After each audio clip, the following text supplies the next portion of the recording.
Cosmonaute. Sur cette planète, il y a une fleur d'énergie. Grâce à elle, vous retrouverez tout votre tonus. C'est bien, Alice. Reprends ta respiration. Encourageons nos amis, Lily. Marchez droit devant vous. Allez, encore un petit effort. C'est quoi cette drôle de conjugaison? Il s'agit du présent, mais au mode impératif. On utilise l'impératif pour donner des ordres, des conseils ou faire une demande. Ce mode est employé à seulement 3 personnes. Tu, nous et vous.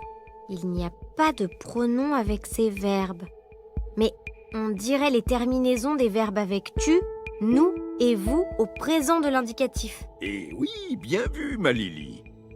Oh, Alice est tombée. Courage Alice, lève-toi.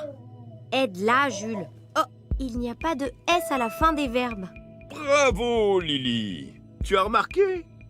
À l'impératif présent, avec tu, la terminaison est E avec les verbes en et, comme lever ou aider. Regarde Alice, la fleur d'énergie, vite. Vas-y, profites-en. C'est quoi ce S? Ce S sert à éviter une coupure bizarre entre le verbe, qui se termine par une voyelle, et le mot suivant, qui commence aussi par une voyelle. Vas-y, profites-en. Papy Kourou, j'ai l'impression qu'Alice a reçu trop d'énergie d'un coup.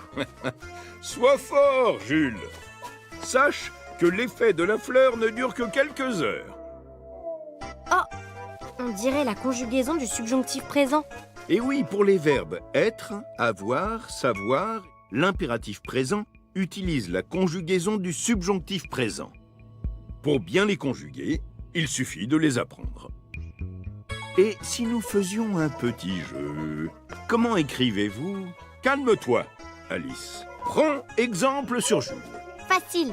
Pour trouver la bonne terminaison, il suffit de trouver l'infinitif. Calmer, c'est un verbe en et. Calme-toi sans S. Prends, verbe prendre, on met un S à la fin. Oh, Lily, je suis impressionné. Dis, papy, tu crois vraiment qu'on doit prendre exemple sur Jules? Cosmonaute. Sur cette planète, il y a une fleur d'énergie. Grâce à elle, vous retrouverez tout votre tonus. C'est bien, Alice. Reprends ta respiration. Encourageons nos amis, Lily. Marchez droit devant vous. Allez, encore un petit effort. C'est quoi cette drôle de conjugaison? Il s'agit du présent, mais au mode impératif. On utilise l'impératif pour donner des ordres, des conseils ou faire une demande. Ce mode est employé à seulement 3 personnes. Tu, nous et vous. Il n'y a pas de pronom avec ces verbes. Mais on dirait les terminaisons des verbes avec tu, nous et vous au présent de l'indicatif. Et oui, bien vu, ma Lily. Oh, Alice est tombée. Courage Alice, lève-toi. Aide-la Jules. Oh, il n'y a pas de S à la fin des verbes. Bravo, Lily. Tu as remarqué? À l'impératif présent, avec tu, la terminaison est E avec les verbes en et, comme lever ou aider. Regarde Alice, la fleur d'énergie, vite. Vas-y, profites-en. C'est quoi ce S? Ce S sert à éviter une coupure bizarre entre le verbe, qui se termine par une voyelle, et le mot suivant, qui commence aussi par une voyelle. Vas-y, profites-en.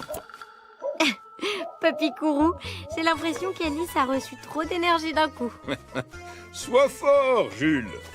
Sache que l'effet de la fleur ne dure que quelques heures. Oh, on dirait la conjugaison du subjonctif présent. Et oui, pour les verbes être, avoir, savoir, l'impératif présent utilise la conjugaison du subjonctif présent.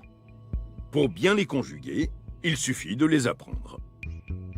Et si nous faisions un petit jeu? Comment écrivez-vous? Calme-toi, Alice. Prends exemple sur Jules. Facile. Pour trouver la bonne terminaison, il suffit de trouver l'infinitif. Calmer, c'est un verbe en et. Calme-toi sans S. Prends, verbe prendre, on met un S à la fin. Oh, Lily, je suis impressionné. Dis, papy, tu crois vraiment qu'on doit prendre exemple sur Jules?